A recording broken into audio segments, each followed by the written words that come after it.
Smithsonian Associates sponsored lecture, Part 2, presented by Bart D. Ehrman. Christianity's Triumph, How Faith Conquered an Empire. Pagan Converts and the Power of God. Okay, folk, we're going to go ahead and start. Right, lights, thank you. Okay, excellent. Okay, how we doing? Good, great. So, great, me too. You might, I don't know if you noticed, my voice isn't completely there. So about 3 days ago, my voice started going out, and I was thinking, oh, this will be interesting.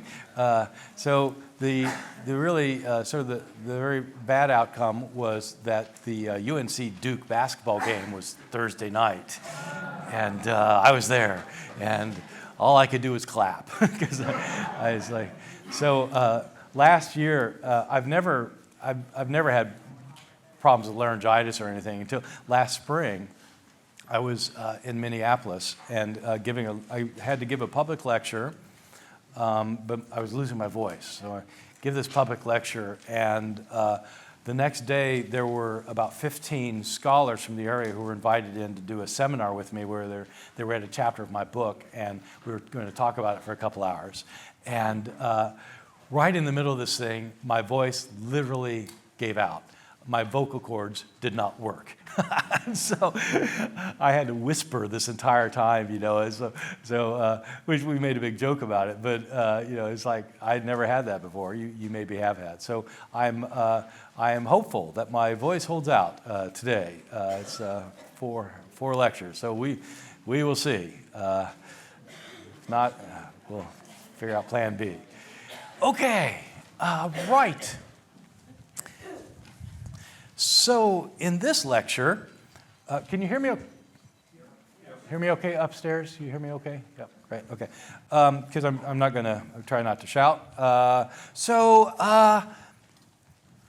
In this lecture, what I'm principally interested in is what is it that people converted from when they became Christian? So, as I pointed out, most people were not Jewish who became Christian. Most people had been pagans. And so I wanted to talk about pagan converts and what it is that convinced them to convert. So, when I use the term Christian, I'm just using it in a very broad, generic sense. There are people who object to the idea of using the term Christian for anything around Paul's time. They think that, you know, Christianity hadn't really developed into its own thing yet, and they don't want to call these early converts Christians. And I don't share that scruple. I don't really mind about that. I think if anybody believes that Jesus is the way of salvation in some way, I'm going to call them a Christian. It ends up being a problem when we start talking about masses of people converting, because if you know, it's likely that a lot of people who are converting to become Christian know nothing about Christianity, and they don't really know the doctrines very well, and they have weird ideas, and they might not agree with this, that, or the other thing, or they might not be baptized. But in some sense, you know, they're going to a Christian community, and they're considering themselves a follower of the Christian God. So I have a very loose definition for what I mean to be Christian, just as people do today. I mean, if you get surveyed, are you a Christian or not? You know, people say yes, even though they're not. But anyone who considers themselves to be a follower of the God of Jesus, I'm calling them a Christian. An even more problematic term is the term pagan. The term pagan, when used by historians, does not have negative connotations. It doesn't mean anything derogatory. So it doesn't mean what it means today when I say that my next door neighbor is a real pagan, which, by the way, he is.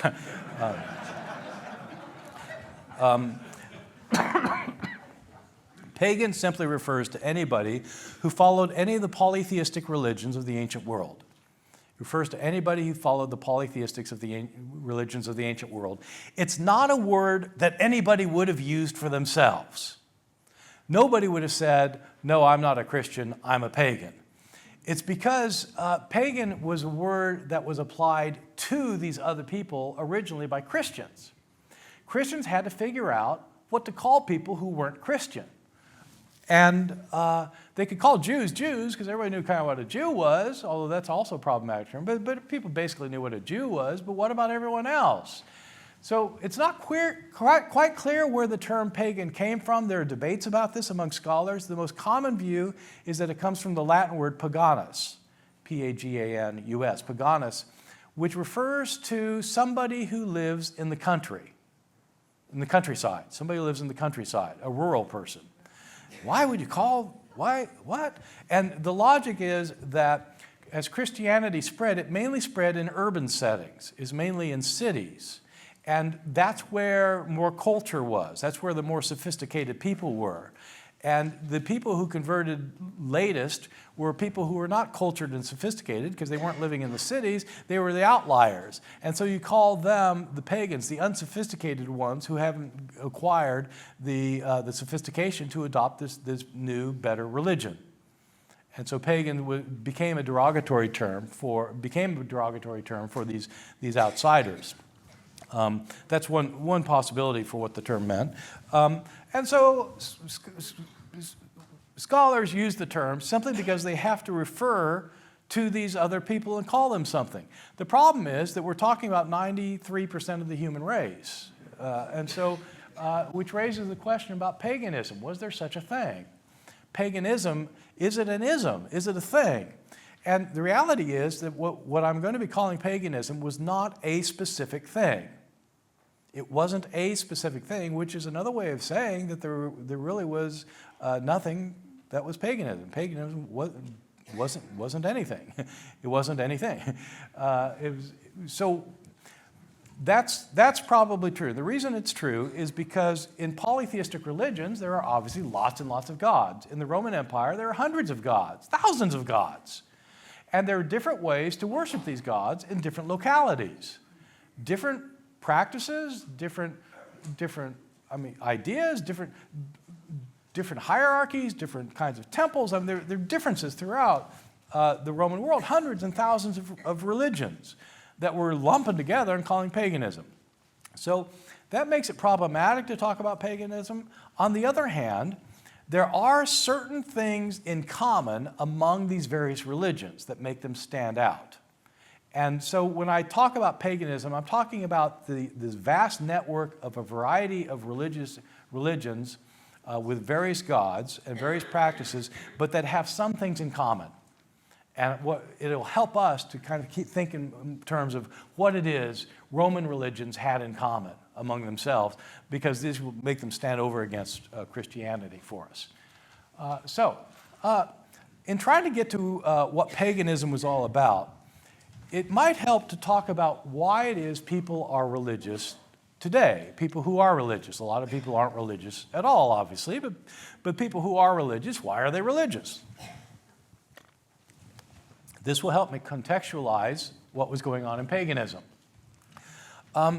You could probably come up with a long list that would cover more things that I'm going to give here. I'm just going to give a few things about why, in my anecdotal experience, why people tend to be religious. One thing is, people in our context see religion as a way to satisfy their quest for truth.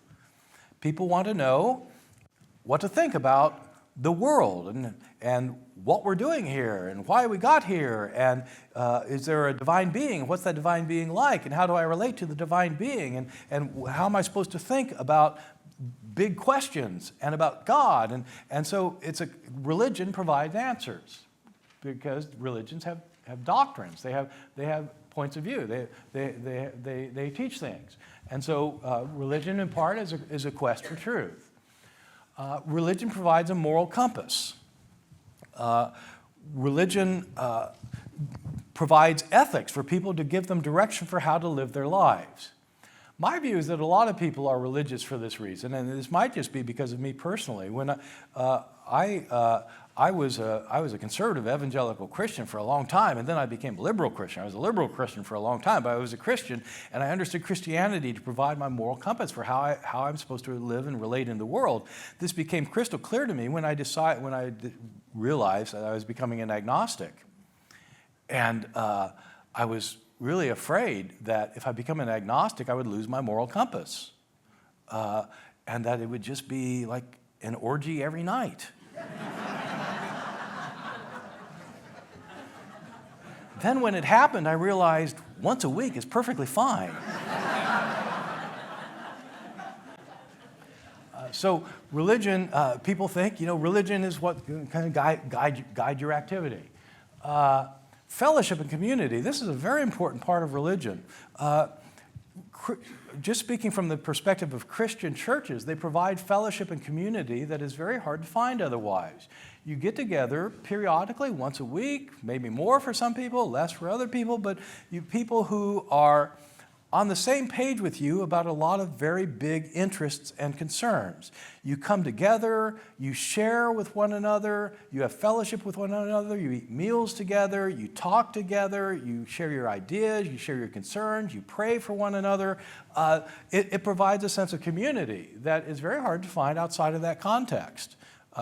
There's very little anything like that for people who are agnostics and atheists today, where you can get it in a religious context. And a lot of people are religious because of the life to come. I would say that my students at Chapel Hill, this is the reason they think they ought to be religious, because they want to go to heaven and they want to avoid being tormented in hell, given the choice. They'd rather not. Thank you. And so for them, religion is a kind of fire insurance.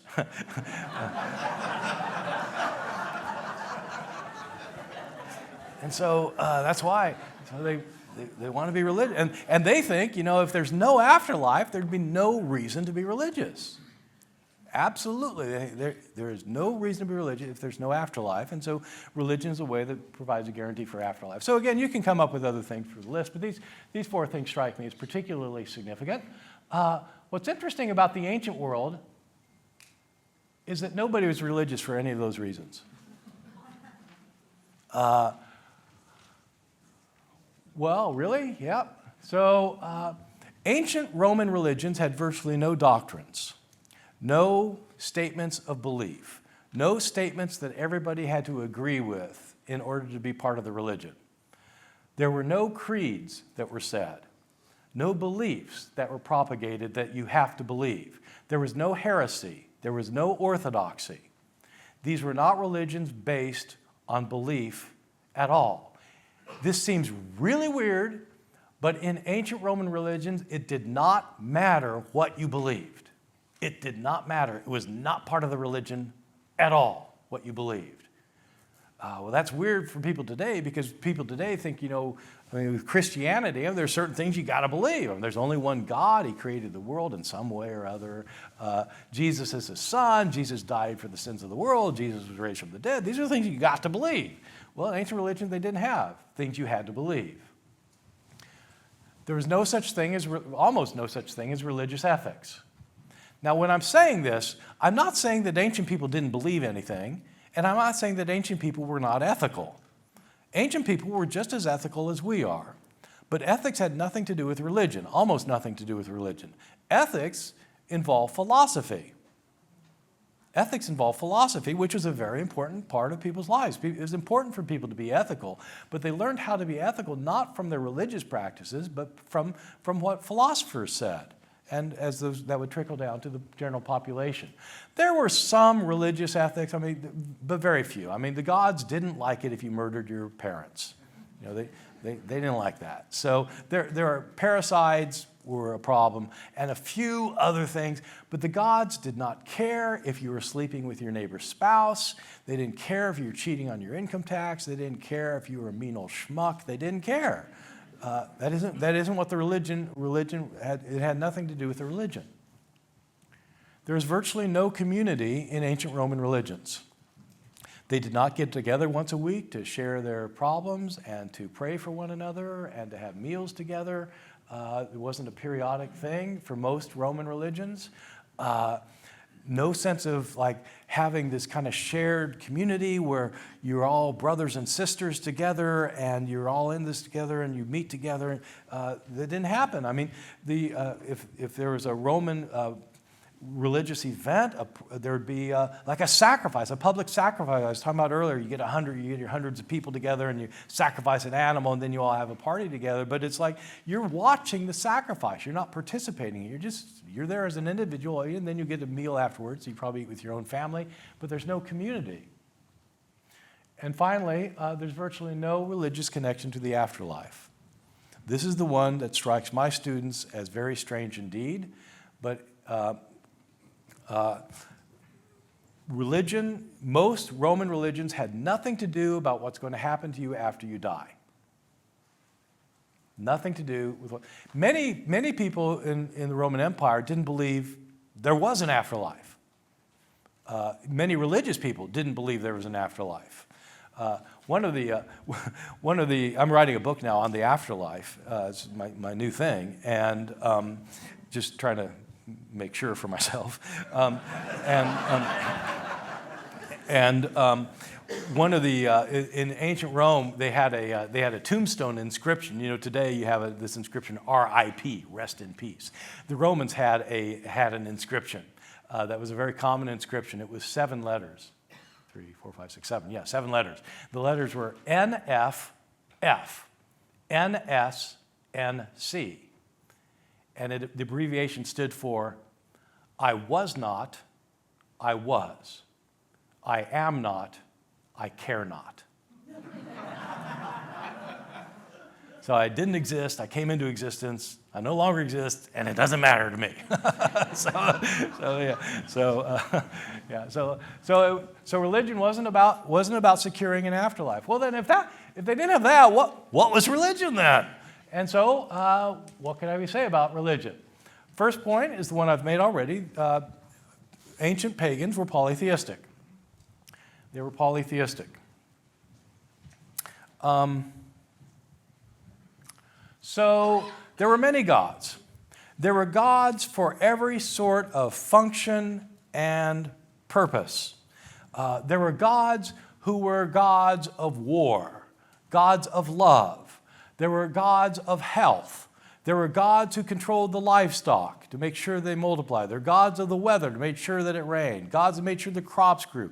Gods of childbirth. Gods for every kind of function, everything involved with our lives. There were gods. There were gods of various places. The mountain has a god. The forest has a god. The river, the stream, every individual river or stream has a god. Every meadow has a god. Your house has a god. Your threshold has a god. Your hearth has a god. You've got family gods. You've got city gods. You've got state gods. Gods of all sorts of places and things. And so everybody knew there were lots of gods. Nobody in the ancient world would come up to someone and say, "Do you believe in God?" It was a nonsensical statement. I mean, for one thing, everybody knows that there are gods. I mean, there are very few atheists in the ancient world. There are a few people, but basically everybody. But do you believe in God? I mean, it's like, there are lots of gods, so you would never ask it that way. Everybody knew that. The people who were thought to be ridiculous were those Jews. They're only worshiping one God. Can you imagine? Saying you can have one God, it's like saying you can have one friend. You know, it's like, what? Why? It doesn't make any sense. And so everybody was a polytheist. The gods were not worshipped by what you believed. They were worshipped by cultic acts. Cult, again, is not a negative term in this context. So when a historian talks about ancient cults, they're not referring to a group of people who are enamored by a charismatic leader who sexually abuses them and then tells them to drink the Kool-Aid. You know, it's not that. It's not that kind of cult. Cult comes from the Latin phrase cultus deorum. Cultus deorum, which means the care of the gods. The care of the gods. We still have the term cult in modern English where we say something like agriculture. Agriculture is the care of the fields. Cultus deorum is the care of the gods. So how do you care for the gods? It's not by what you believe. The gods don't care what you think, what you believe. The gods care about what you do. The religions are all about cultic activities, cultic acts. There are several cultic acts spread throughout Roman religions. Two of the most important are prayer and offerings. Prayer and offerings. Prayer, gods want you to acknowledge them. They want you to ask for help. They want you to thank them for what they've done. They want you to magnify them and tell them how great they are. Everybody loves to know how great they are, as we know.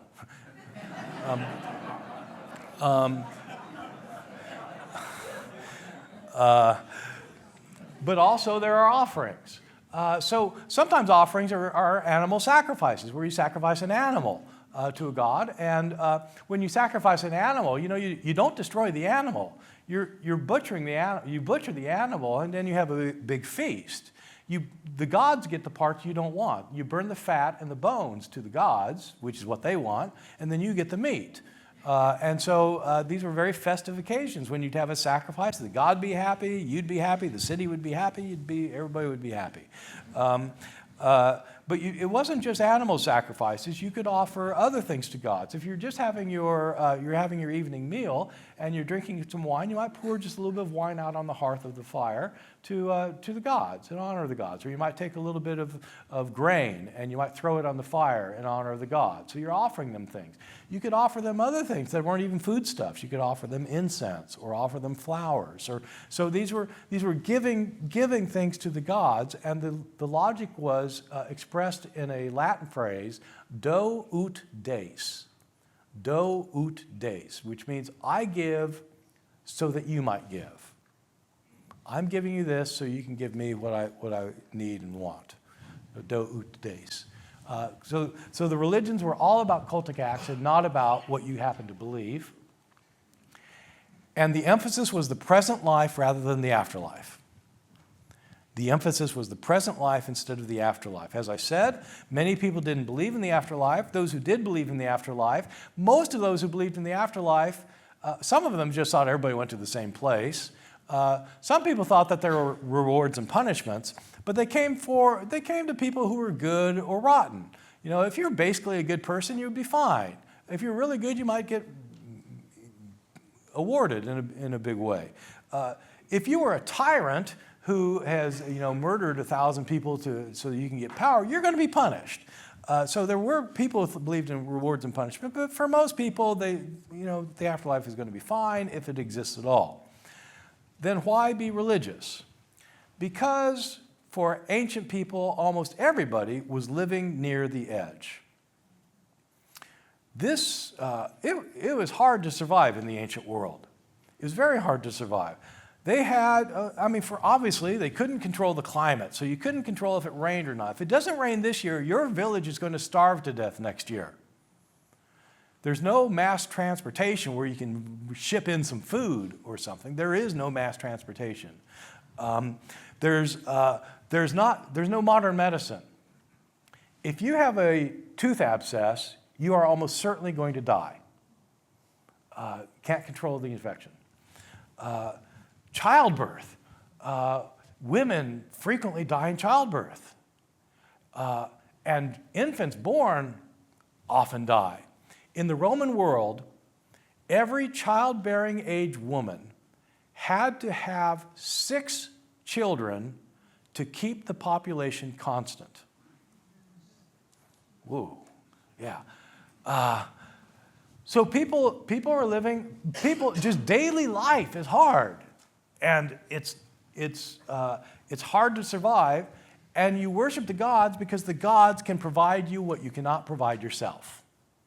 They can provide the things you cannot provide, whether it's rain or health or the livestock multiplying or surviving childbirth, infants surviving, just anything is that you can't control, the gods can't control, and that's why the gods are worshipped. So that's what ancient religions are. Paganism is roughly comprised in these 3 things. What made Christianity different? I'm trying to remember what time I started. What time did I start? 11. Started 11. The last time I gave this lecture a couple weeks ago, and I couldn't figure out why the lecture was going so slow. Like, I had so much time left over. And afterwards, the guy told me, actually, you were a half hour off. All right, so I started at 11. All right, okay, got it. Okay, I'm good. All right. What made Christianity different? Well, for one thing, Christians are monotheists. They said there's one God. They're not lots of gods. There's one God. This is the God who created the world. He did call Israel to be his people, but now his message has gone outside, and he is the one God who is to be worshiped. This God has a son, Jesus. Jesus is the Son of God. Different Christians meant different things by that, and there were all sorts of theological debates within Christianity about what it meant to say that Jesus was God or the Son of God. But every Christian agreed that Jesus was the Son of God, so that it's not that this was not Judaism. This was something else. This was a religion based on, in some way, on the worship of Jesus, the Son of God. This was a religion that insisted that faith is what brings about salvation, not sacrifices. It's faith. It's not cultic acts. Christians have cultic acts. They eat a meal together, a special symbolic meal every week. They baptize. There are cultic acts, but what really saves you is your faith, specifically your faith in Jesus. And Christians promoted a very real afterlife. Christians insisted that having faith in Christ was essential for what was going to come after you die. Everyone is going to go either to heaven or hell. And you have a choice to make. You can choose whether you want to have eternal bliss or be tormented forever. That's the choice. That was a very effective evangelistic tool. What is it that made Christianity attractive? For me, this was like one of the very big questions for my book. What is it that convinced anybody? The reason it was a big issue for me is you have to think about these pagan religions. They don't know that they're even following pagan religions. Somebody in Ephesus or in Rome or in Antioch, they're simply doing what everybody does. They worship the gods. That's what everybody does. You just do that. You go to the public festivals, you do it in your home, just what everybody does. And it's what everybody has been doing forever. Not just like for the last year or two, the last decade or two, the last century or two, forever, for millennia. This is what people have done. How do you convince somebody like that to leave that thing that everybody else is doing and that is just what everyone's always done to adopt a new religion? Well, what I'm going to argue is that what Christians did is they made common cause with pagans on the key point, which is the power of God. If the reason you worship the pagan gods, however many gods you worship, if the reason you worship however many gods you worship is because they can provide you for things that you cannot provide for yourself, that means that the gods have power that you need access to. Christians have to connect with people at that point to show that their God is more powerful than the pagan gods. That's my thesis. How do you know that God is powerful? The way you know that the God of the Christians is powerful is because of the miracles that he does. Really? Yep. So, take the New Testament book of Acts. The book of Acts, as I've said, is an account of the spread of Christianity throughout the Roman world, the first 30 years. How is it that they convert people?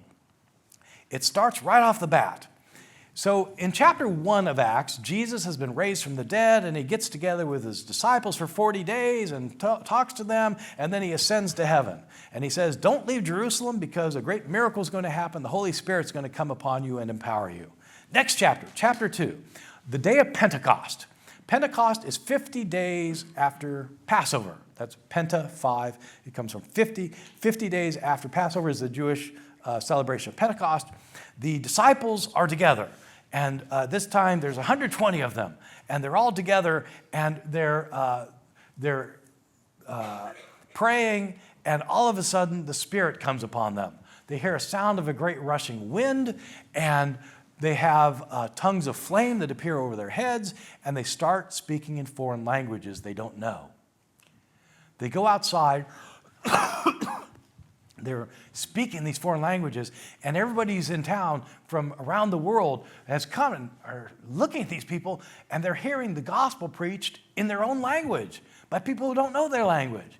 And it's this amazing miracle. And Peter, realizing that everybody's fascinated by this, stands up and gives a speech in which he says that the people around are saying, these people are drunk.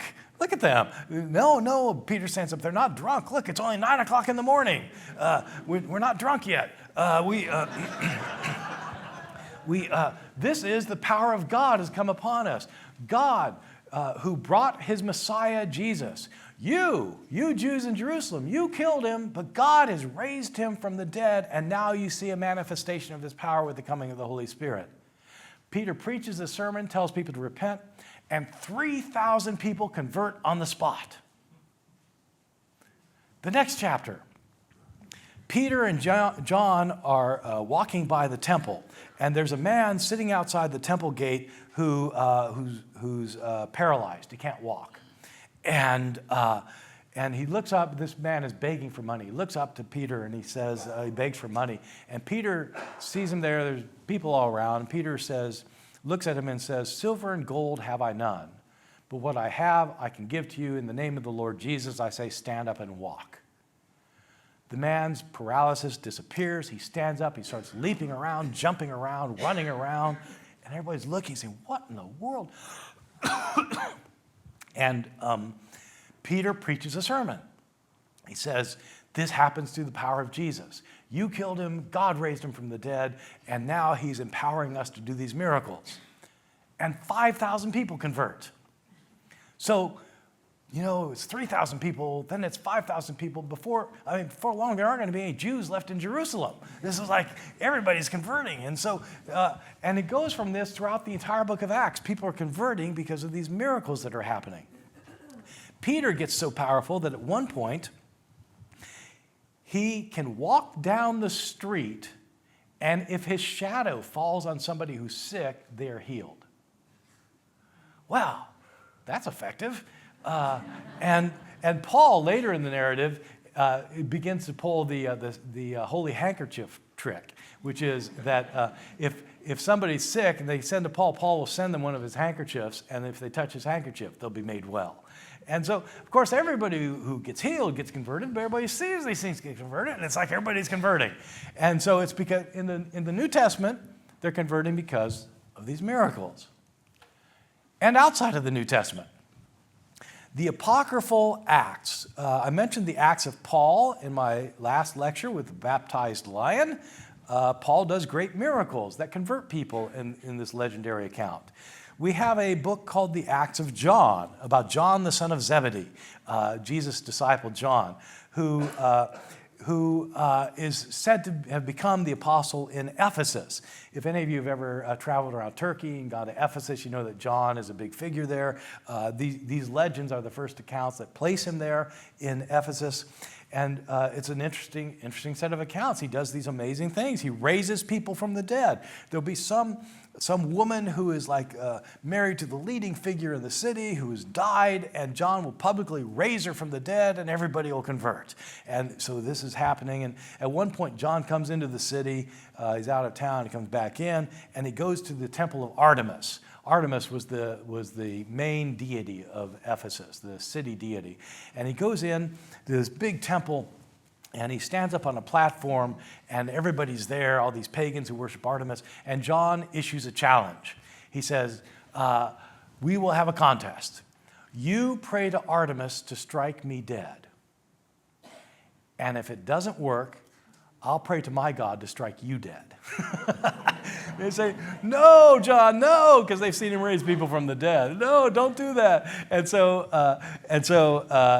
he says he won't do it, but he orders the demon of the temple to leave the temple.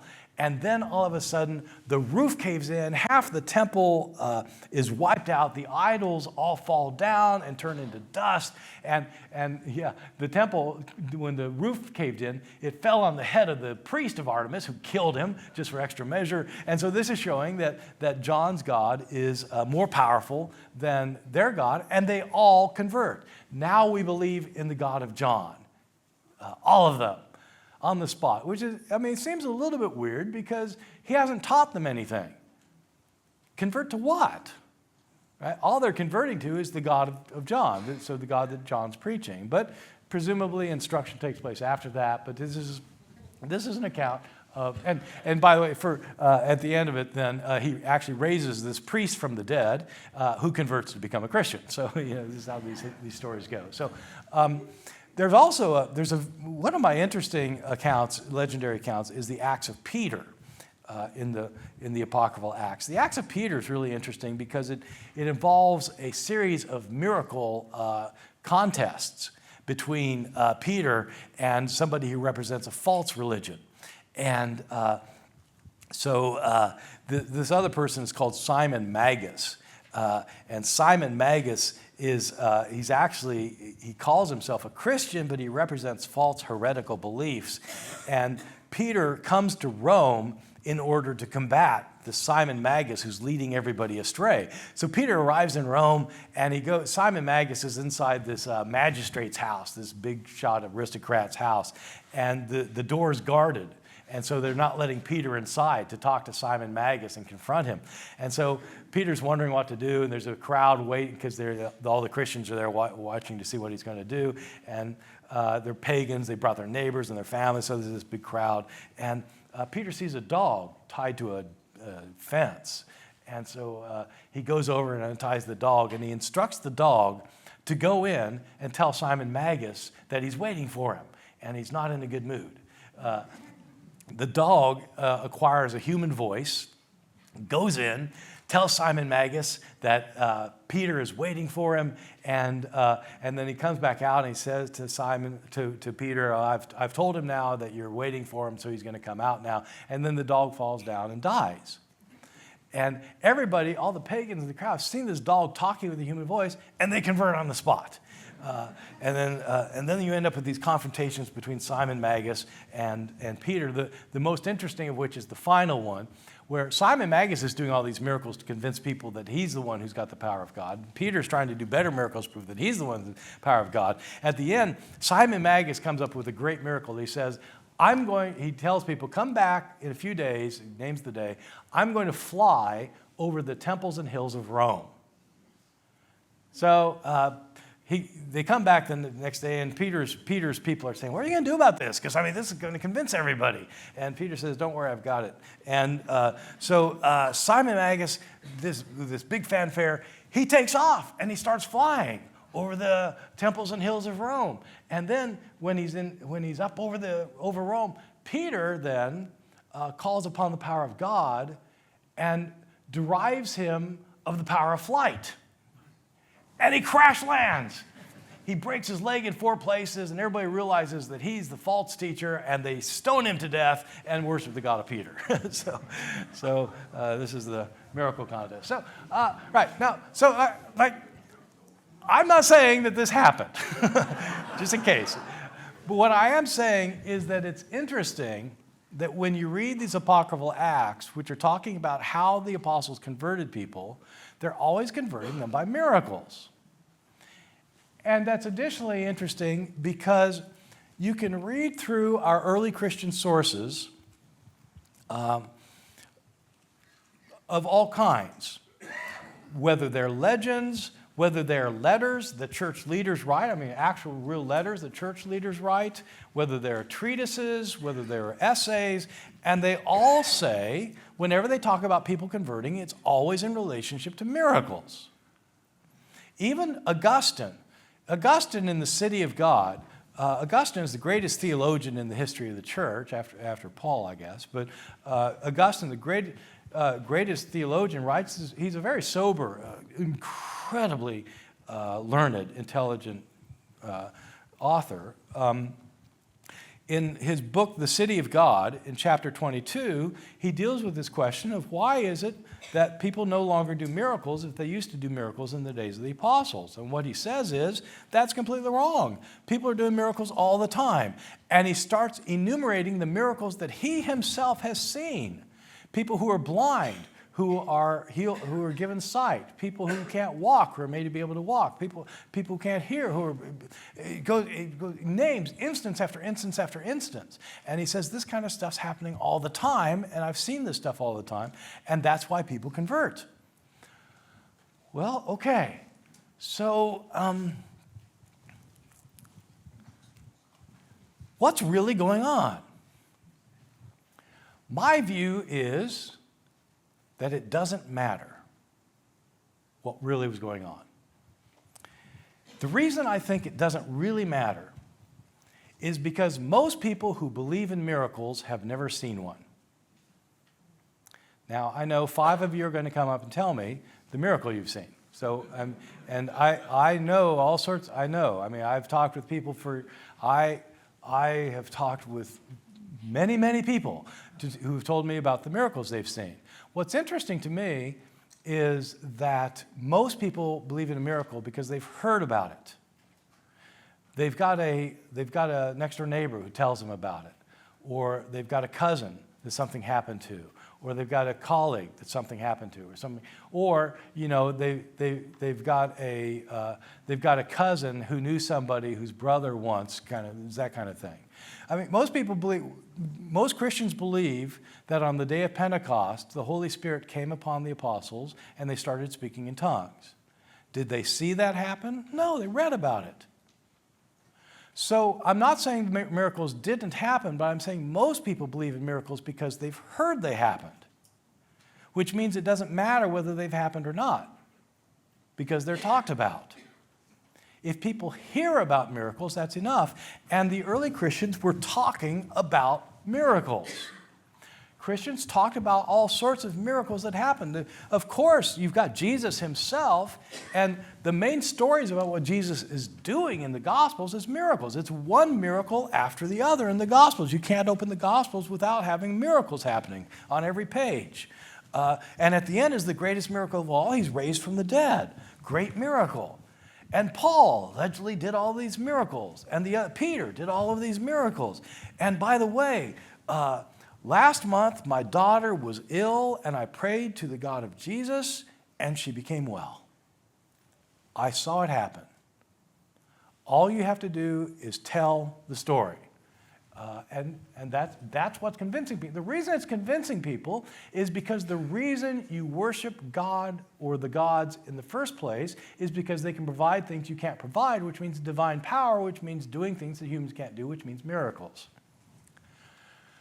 Christians have other kinds of miracles that are related to all this.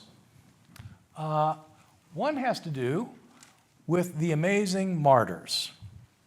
Now, in my next lecture, I'm going to talk about the persecution of Christians in the empire and how widely Christians are persecuted. I'm going to be arguing that the idea that Christians are always being persecuted all the time and it was illegal to be a Christian and you would be sent to the lions if you were a Christian. I'm going to argue that's probably not, it's not true.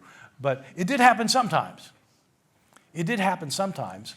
And there are stories about Christian martyrs that are circulating, just as there are stories about miracles. And the thing about the stories about the martyrs is these stories about the martyrs are also portrayed as miracle stories. Our earliest account of a Christian martyr is called the Martyrdom of Polycarp. The Martyrdom of Polycarp, who was a bishop in a town called Smyrna, which was in a city named Smyrna, which was in what's now Turkey. It was then Asia Minor.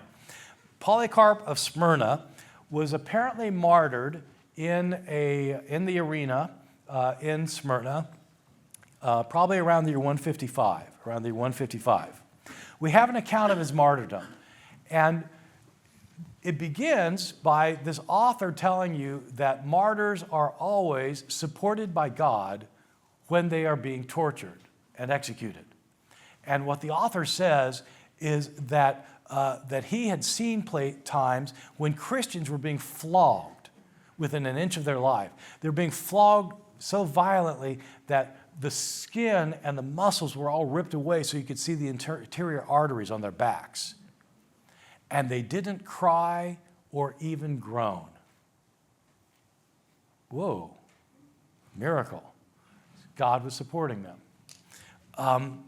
when Polycarp goes to get martyred, they decide, he's a Christian. He's leading people astray. We're going to execute him, and they decide that they're going to burn him at the stake, and so they're going to tie him to the stake to execute him. They tie him. They start to tie him to the stake. He says, "No." He says, "You don't need to do that. I'll just stand here.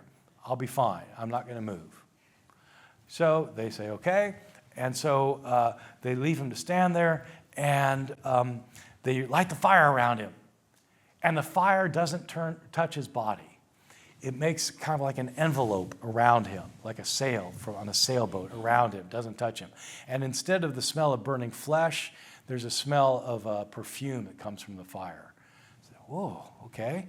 And then they realize they can't kill him by fire, and so they order an executioner to go up, and he takes a dagger and he sticks it in his side. And so much blood comes out that it puts out the fire. And then a dove comes out of his side and flies to heaven. What? So it's apparently like the dove, the Holy Spirit or his spirit or something flies up to heaven. And so it's this miraculous thing. And the person writing this claims he was an eyewitness. He said he saw this himself. He's writing right afterwards.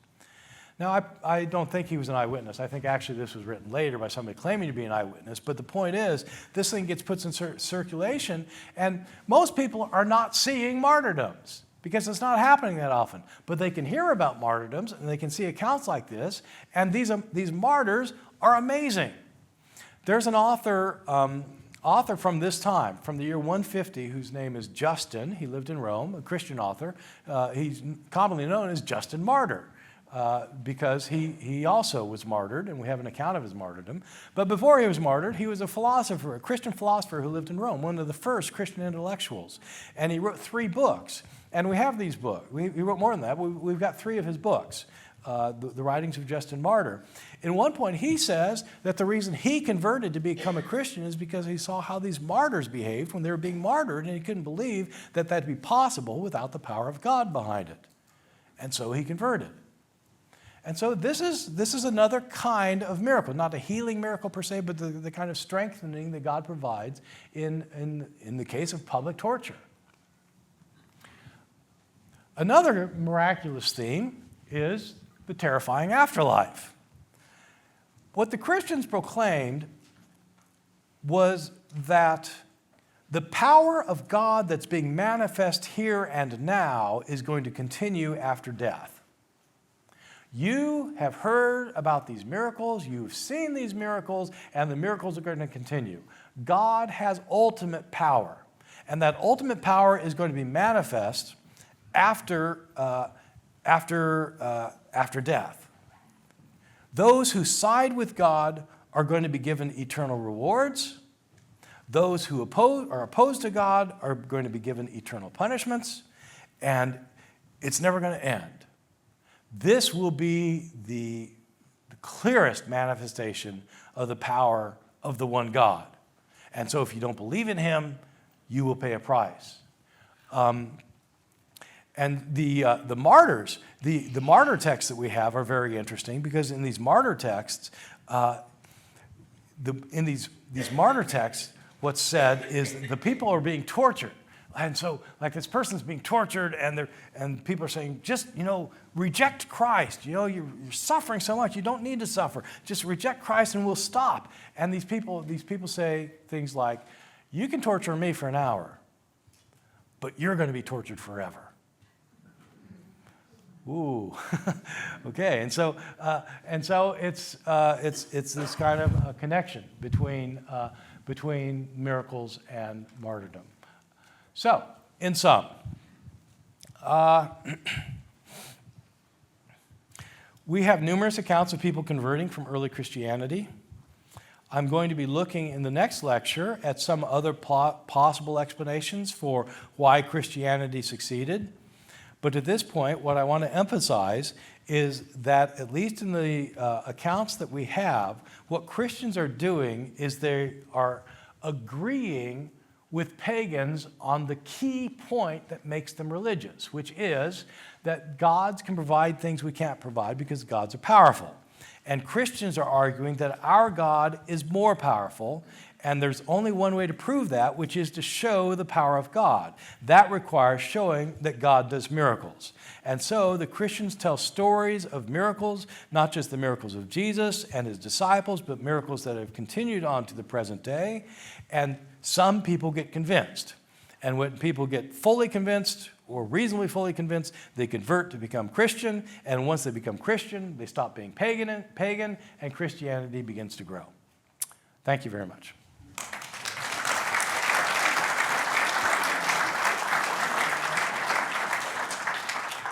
Could you turn on the crowd lights too, please? Yeah, thanks. So I've left extra time for questions for this lecture. Yes? Yes, it's very interesting about the miracles that caused Christianity to grow, but what's the real story?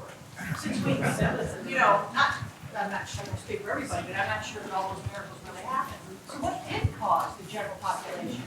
Yeah, what I'm trying to argue is that I'm not a Christian myself, so I don't really think that those miracles happened. But what I think is that stories of miracles did happen. People did tell stories about miracles. And if you hear that your next door neighbor got healed by praying to the God of Jesus, then that might make you think, well, maybe I should pray to the God of Jesus. And who was spreading those stories then? The Christians. As more Christians became Christians, they just tell. More Christians, more stories. Yep. Yeah. Since hell and even the afterlife were not a big deal for the Jews or the pagans, where did it come from for the early Christians? So hell was not a big deal for Jews or Christians, so where did it come from? And so actually, this is the topic for my next book, the one I'm working on right now. I'm giving it the tentative title, The Invention of the Afterlife. So I don't know if it's going to be called that, but it's the question of where did the ideas of heaven and hell come from. And the thing that's driving this book is actually, it's a question about modern Christianity in a sense, which is most of my students at Chapel Hill think that when they die, their soul's going to go to heaven or hell. Their soul will go to heaven or hell. And I think that's a common view among Christians. The thing is, that view is not taught in the Old Testament, and it's not what Jesus preached. So why is this what everybody thinks if they're a Christian? And that's the question of the book. And so I don't know yet. I got to figure that out. I got to write the book. So just say, what I'm going to argue is, just kind of the overview is this in a nutshell. In the Old Testament, when a person dies, they go to Sheol, which is this kind of nether world where not much happens, and it's kind of shadowy, and it's uninteresting, and everybody goes there, whether they're wicked or the righteous, everybody goes to Sheol. I think that what happened is when this apocalyptic thinking that I was talking about in the last lecture started developing, and people had to develop ideas of righteous and unrighteous and rewards and punishments, they came up, I think this happened in a time of persecution, that this apocalyptic view started developing. And it especially came to a head during the Maccabean revolt, which was this revolt in about 160 years before Jesus was born. There was a Jewish uprising against the Syrians who were in charge of the Promised Land, and the Syrians were trying to make Jews stop being Jewish. And Jews were being punished for maintaining their Jewish traditions, keeping the Jewish law. And this just didn't seem right, because if we're on God's side and God's all-powerful, why are we suffering? We're suffering for obeying God. You know, it's not like we've done something wrong and God is punishing us. We're doing what's right and we're suffering. So that's not that. And so how do you make sense of that? And they developed this idea of a resurrection, that it's not good now, but God's going to raise everybody from the dead, and he's going to reward you for suffering this way. And so then you start getting the idea of a differentiated afterlife, where it isn't everybody goes to Sheol and it's all the same. The righteous are going to be rewarded. Later and so that's what Jesus thought, I think. I think Jesus thought that the righteous are going to be rewarded with the kingdom of God, and everyone else is just going to be destroyed. later on, I think what happens is, as Christians themselves suffering, they start developing the idea not only are we going to get rewarded, but our enemies are going to get punished. So it's not just good enough that I'm going to be, that God's going to make it right with me. He's got to take care of those wicked people, and so they're going to get punished, and that's where the doctrine of hell comes from, I think. But it's after Jesus. Yeah. Just follow-up. So the early Christian church had a wide variety of beliefs and churches. Yeah. So was that more common? Does that sort of belief originate from more one part of the Christian world than another? Yeah, so with the varieties of Christianity, was this something found in just like one distinctive kind of Christianity, or was it widespread? It's a little bit hard to know. There are some, very few Christians, not many, but there are some Christians. Well, okay, we know of a variety of views. There are some Christians who believe in a universal salvation. This is most clearly represented in a church father named Origen, who was writing in the early 3rd century, who maintained that God is ultimately sovereign. Nobody, in the long haul, nobody can resist God's goodness or power. So that people who are going to be punished until they see the light. I can say if that were me, it'd be about 10 seconds. But for Origen, it's like, it's going to take ages. But even the devil is going to come around because nobody can resist God forever. And so there'll be universal salvation. And a lot of people found that really offensive, and they ended up condemning him as a heretic for saying that, even though in his own day he was seen to be kind of a bulwark of orthodoxy. There were other people who held to a view of reincarnation, Christians. There were some Christians who held to reincarnation, the idea being, well, it's the typical view of reincarnation, that if you mess up now, you're going to have a worse life later. If you're good now, you'll be rewarded later. And eventually, over time, after a number of reincarnations, you get perfect, and then up you go. So there are that. But most of our sources have this other idea, this kind of heaven and hell thing in mind. And so I don't know if that was the dominant view, but it's certainly the dominant view in our sources. Yes? Sorry? Okay, I'll get to you next. Yes?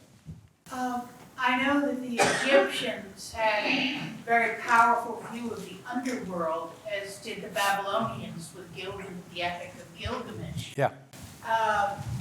It isn't exactly hell, but it's a very dark and strange place through which you journey through to the sun or what have you.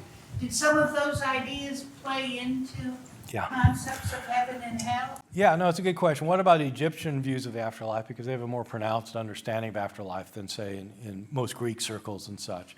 And the odd thing is that as refined as many of these Egyptian ideas were, they don't seem to have played a very big role in the development of Christianity, probably for a variety of historical reasons. But Egyptian thought just doesn't seem to have affected Christian thinking about the afterlife very much, oddly enough. Yeah. You would have expected because they seem kind of similar in some ways and stuff, but yeah, apparently not. Yes, Balka, yes, you, please. Yeah. When you were talking before about Daniel's book and the afterlife before Christianity, were they including the Gentiles in the afterlife or only the Jews? In Daniel 7, she's asking, in these early ideas of the afterlife, like in the book of Daniel, are they talking about Gentiles, and are they talking about everybody, or are they talking about Jews? Daniel's talking about Jews. Daniel's talking about the righteous and the unrighteous Jews. And that comes to be transferred then to more broadly. So what happened to everybody else? They just disappeared after well, there are different views about it. Most Jewish authors didn't care. It's like, they're just concerned about it. But a book like Daniel actually doesn't say what he thought about everyone else. And so it isn't clear. Do they go to I mentioned the Sheol thing in Jewish texts, and in Greek texts you have Hades, which is like in Homer's Iliad and the Odyssey. Hades is very similar to Hebrew Sheol in a lot of ways. It's this kind of shadowy place that everybody goes to and everybody's there and not much is happening. And it may be they thought that's just kind of where they're going to be. Something like that, yeah. You're welcome. Okay, I'll come back up, yep. Yes. Okay, I'll come up now, yes. Did they go to church, early Christians, did they go to church on Sunday, go to fellowship after? Yeah, right. Did they go to church on Sundays and have fellowship afterwards and stuff? So, right. So, there were no church buildings in the period I've been talking about so far. The first time we actually get church buildings is in the middle of the 3rd century. And the earliest church building that we have evidence of is in a place called Dura Europos, which is, I guess, northern Syria, near the, northern Syria. In Dura Europos, the archaeologists discovered a church that was a converted house. They had taken a house and had turned it into a church with a baptistry and stuff. And so it's from around 250 or so. They start building churches at the end of the 3rd century.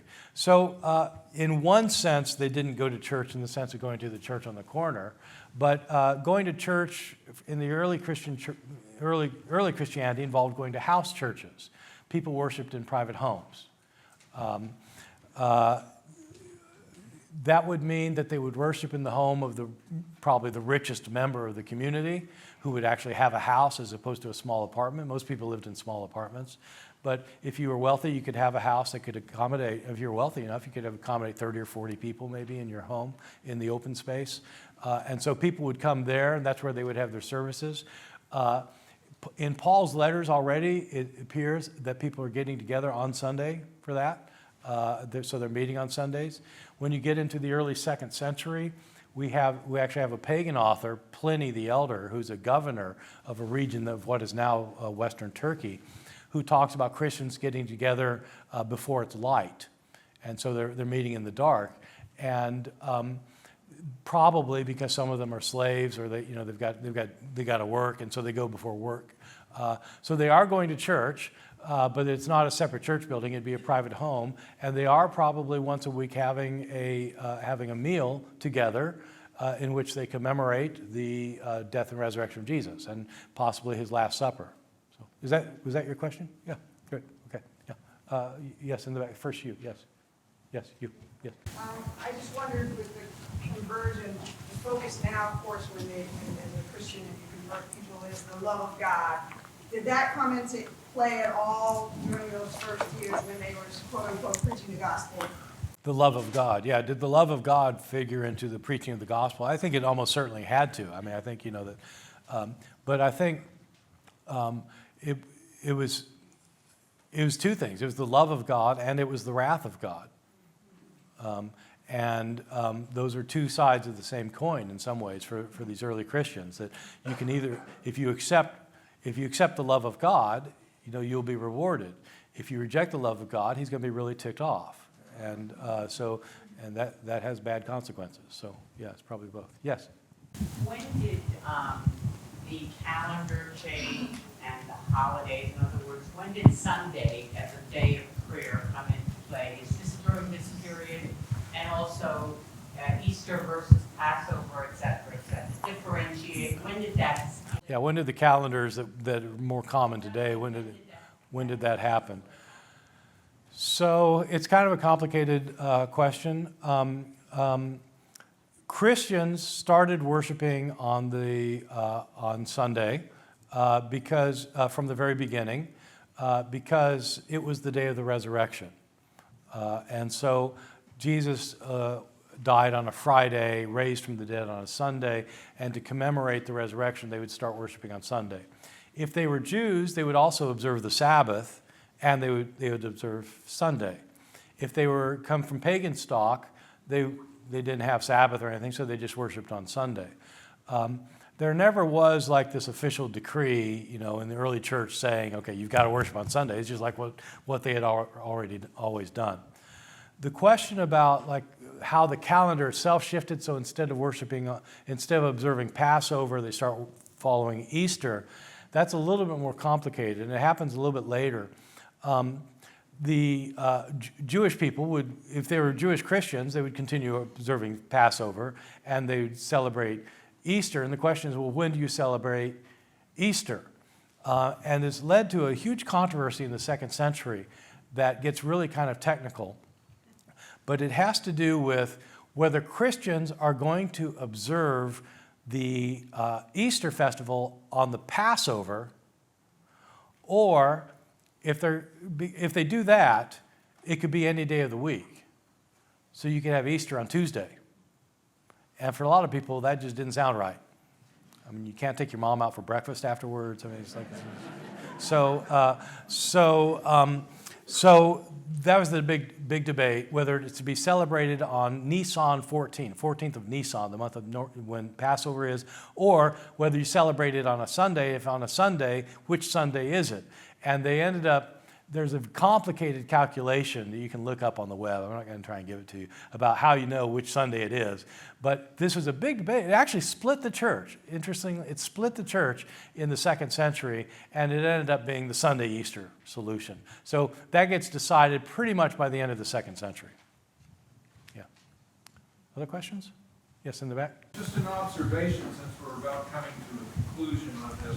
Just so you know, from back here, it looks like you're wearing a minister's doctoral. All I can say is thank you, Jesus. That's very funny. Yes, thank you. Yeah. Right. Yes. This may be sort of off a little bit, but what is the whole concept of Jesus being the Son of God, Jesus being God, that whole transmortification? I don't think I'm pronouncing it right. Yeah. When does that happen? I think when does Jesus go from being a human to being God or Son of God? I think it happens right away. So I think as soon as Christians said he was raised from the dead, what they thought was the earliest Christians. So I mean, I don't know when this is. In the New Testament, it's 3 days later, of course, but I don't know if it's 3 days later. It might have been 3 months. I don't know. 3 weeks. Probably not 3 months. But it's soon afterwards. His followers thought he got raised from the dead. And they didn't think that it's just that his body came back to life. You know, so it's not like he had a near-death experience, or it's not that it was a resuscitation of his body. It's that he was actually taken from the realm of the dead and taken up to heaven. And in the ancient world, anyone who's taken up into heaven becomes a divine being. We have accounts of a number of, in Roman mythology, in Greek mythology, in Jewish thinking, of a human being who goes up to heaven who's made a divine being. The earliest followers of Jesus thought that's what happened at the resurrection. I think they started thinking right away that he was the Son of God, that he was divine in some sense. And so that developed over time. They thought that kind of in basic terms, but it took centuries for them to work out exactly what it meant. But the beginning of it, I think, was right away. So I have a book that actually discusses that entire process. The book is called How Jesus Became God. And it shows kind of how it happened from the resurrection all up through the 4th century. Yeah. Strangely enough, I actually wrote it. Yeah, I know. It's a miracle. Yeah, right. Yes. You said you have been on various sides of Christianity. Yeah.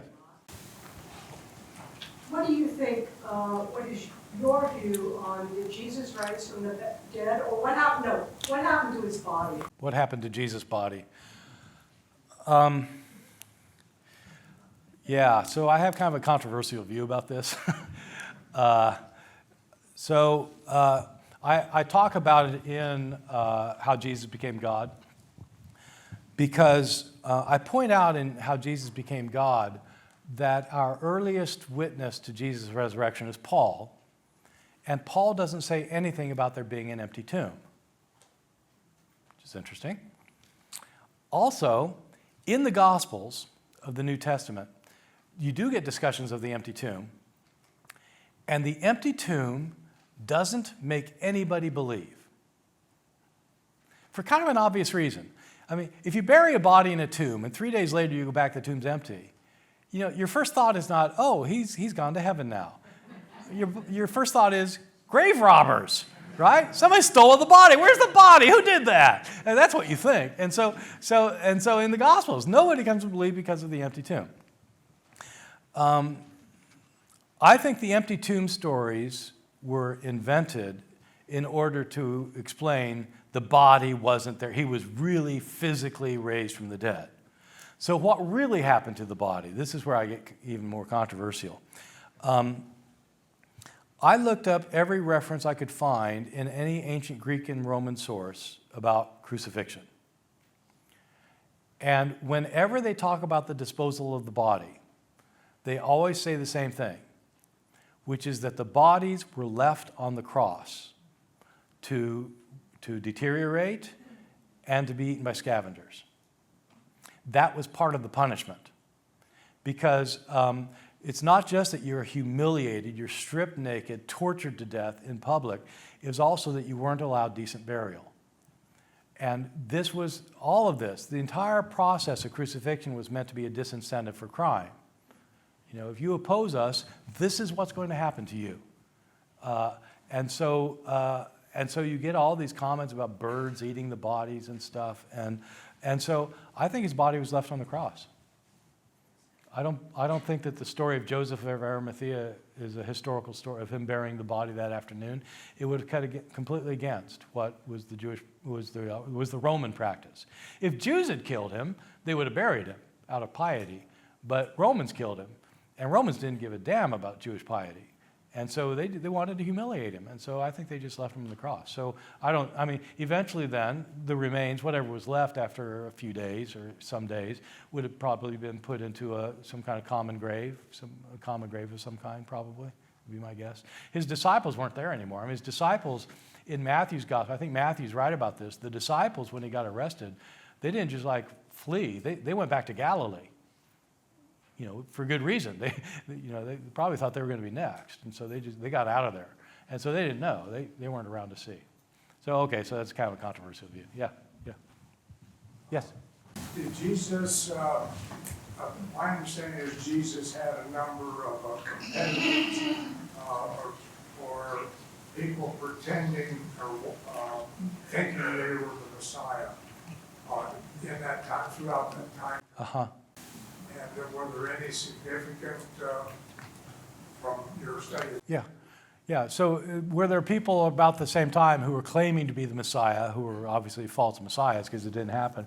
And we do have a record. We do have a record of this kind of thing, where sometimes it's people actually claiming to be king, and that never went down too well with the Romans, since the Romans are supposed to be ruling. And the other thing that we get is we get people who are predicting, like Jesus did, that that God is soon going to intervene and destroy the Romans and bring in a good kingdom. And those people didn't fare well either. They were usually rounded up and either executed or they got away. But so we do have a record of this kind of person from the writings of Josephus, the Jewish historian of the time. I have time for one last question, if there's one more. Yes. This is somewhat off the topic, but Tertullian, in one of his writings, speaking in the third person, said, "See the Christians, how they love one another." Yeah. We know from Paul's letters that there was a lot of dissension in the early churches. Yeah. Is there any evidence that the early Christian communities were different in the sense that Tertullian was describing them, such that might have been an example that pagan people would have found influential? Yeah. So he's saying that Tertullian, the church writer from around the year 200 or a little bit later, says that Christians were recognized for loving one another more than others, and that this have been a kind of a recruiting tool that Christians loved one another more. It's interesting that the evidence for Christians being known for loving one another, the evidence for that is all Christian. You never have any pagans saying, "Oh yeah, they love each other more than we do," you know. And so I'm going to be talking about that a little bit in my next lecture about are the superior Christian ethics possibly a reason for people converting? So I'll say a few things about that then. I'm going to stop now. We get back together at 1:30. 1:30. Okay. Have a good lunch break.